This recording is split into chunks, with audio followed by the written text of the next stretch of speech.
In this video, I want to talk to you about your logs panel in your cPanel control panel.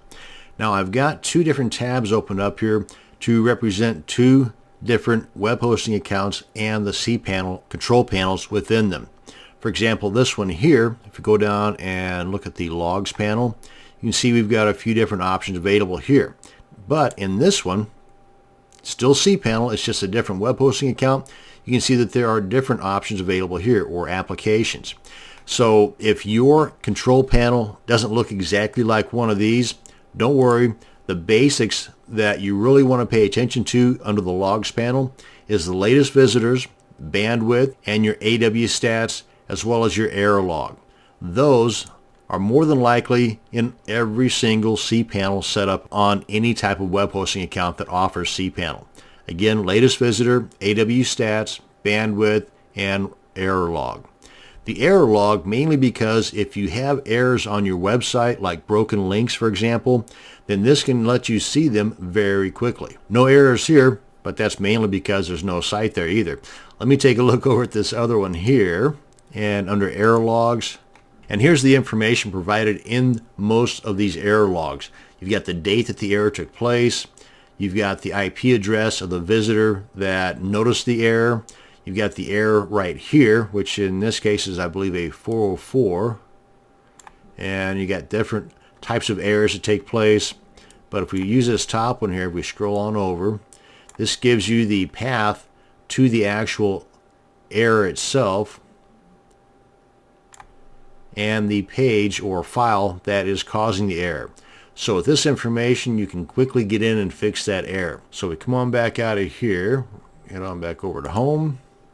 That's the error log. The latest visitors gives you the IP address of that visitor, the page that they went to, the time they went there, the size of that file, where they came from, and the user agent, which is typically the browser that they're using. And we come on back here, go to home, and the bandwidth is something that you can monitor here in detail over here on the left panel. Usually it's right up here close to the top. Monthly bandwidth transfer. This gives you an idea as to how much bandwidth is being used throughout the month.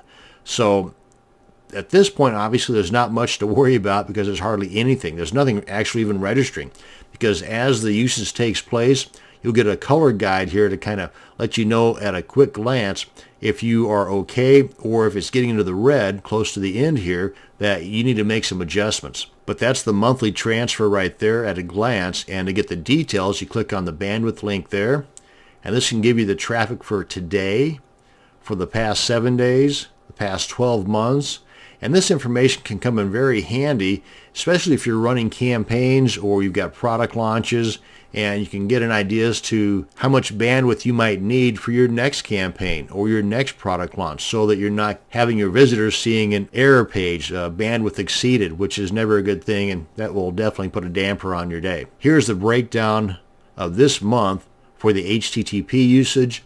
The three options here are pretty much your email stuff, and then the FTP, and then the combined matches that total bandwidth that I just showed you on that left column on the front page. So that's the bandwidth. If we come on back home here and we check the most important one, in my humble opinion anyway, and that's the AW stats.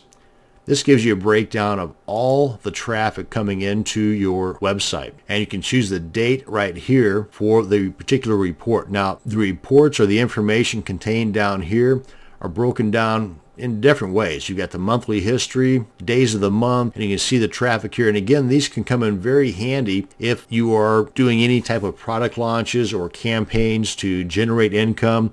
This can tell you how successful that was in driving traffic to a particular page or site, and the days of the week that are most effective to do so. I mean, if you alternate your campaigns on various days of the week, this information might tell you what would be a better day or what would be the worst days to try to start a campaign.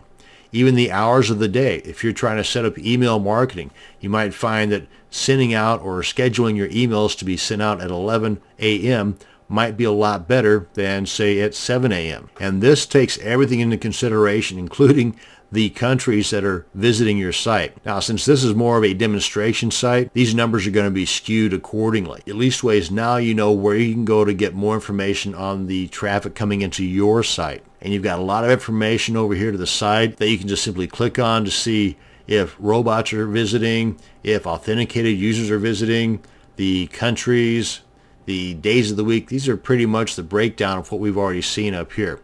You can scroll on down further to get even more information. And they all pretty much coincide with these clickable links over here. Click on this and it'll take you to this section of the report right here. So as you can see, all info junkies will love the free AW stats that come with your cPanel control panel. That's going to bring us to the end of this video on the logs panel in your cPanel control panel. Thanks for watching and you have a great day.